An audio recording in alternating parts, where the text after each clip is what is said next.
Si dating PNP Chief Nicolas Torre III, ang bagong General Manager at tagapagsalita ng Metro Manila Development Authority o MMDA. Ayon kay MMDA Chairman Romando Artes, si Torre ang magiging responsable sa 70 hanggang 80% ng operasyon ng ahensya. Kabilang daw sa mga tinututukan ni Torre ang matinding trapiko, pagdidisiplina sa mga traffic enforcer at mas mabilis na pagresponde sa mga problema sa kalsada. Tulad noong siya ay PNP Chief, may 5-minute response target din si Torre sa MMDA.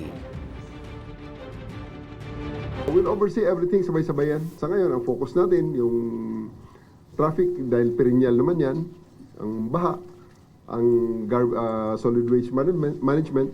So, lahat na yan sabay-sabay, pwedeng gawin yan sabay-sabay kasi kompleto naman ang tao natin. We try to benchmark ourselves, 5 minutes sa responde, 15 minutes sa clearing. May tinitingnan kami rito na yung current standards, 15:30. So, subukan natin kung kaya natin mapabilisan.